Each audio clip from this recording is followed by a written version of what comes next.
ஸ்ரீரங்கம் ரங்கநாத சுவாமி திருக்கோவில் என்றாலே நினைவுக்கு வருவது அங்கு நடக்கும் வைபவங்கள். நித்தம் ஒரு வைபவம் என்ற வார்த்தை ஸ்ரீரங்கத்துக்கு பொருந்தும். நம் பெருமாள் அலங்காரமும் எப்பொழுதுமே பார்ப்பவர்கள் பிரமிக்கும் வகையில் இருக்கும். அந்த வகையில் இன்று நம் பெருமாள் அலங்காரம் என்னவென்று தெரிந்து கொள்ள வேண்டுமா? இதோ.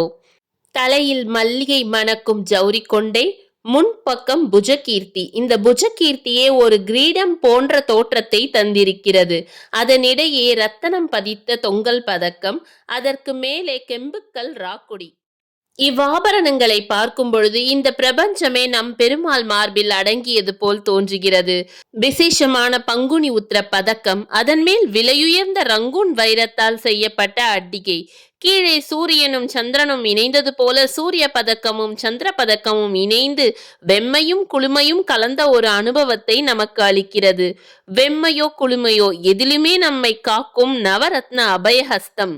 சூரிய பதக்கத்திற்கு கீழ் நெல்லிக்காய் மாலை, தங்கப்பூன் பவள மாலை, வெள்ளை சிகப்புக்கல் அடுக்கு பதக்கங்கள், 8 வட முத்துச்சரம், காசு மாலை, நவரத்னம் பதித்த தண்டம், பொன் தண்டை காலில் அணிந்து நம் பெருமாள் சேவை சாதிக்கிறார். நம் பெருமாள் அலங்காரம் பிரம்மாண்டமாக இருக்க, தாயாரின் அலங்காரம் சர்வ லட்சணத்தோடு அமைந்திருக்கிறது. கொண்டை அலங்காரத்தின் நடுநாயகமாக கலிங்கத்திராய், அதன் இரு பக்கமும் சூரிய சந்திர பில்லை அலங்கரிக்கிறது. நெற்றியில் ரத்ன நெற்றி சுட்டல், கழுத்தில் திருமாங்கல்யம், அதன் கீழ் பிரம்மாண்டமான அழகிய மணவாளன் பதக்கம். அந்த பதக்கத்திற்கு மாலையிட்டது போல ரங்கூன் வைர அட்டிகை, நுட்பமான வேலைப்பாடோடு அமைந்திருக்கும் பக்ஷி பதக்கம், பவள மாலை, 8 வட முத்து மாலை, கைகளில் வைர அபய அஸ்தம். அபய அஸ்தத்திலிருந்து தொங்கும் ஆளிலை தொங்கல் பதக்கம் பச்சை வண்ண பட்டுப்புடவையில் பதிந்து அன்னையின் அருளை நமக்கு அள்ளி கொடுக்கிறது.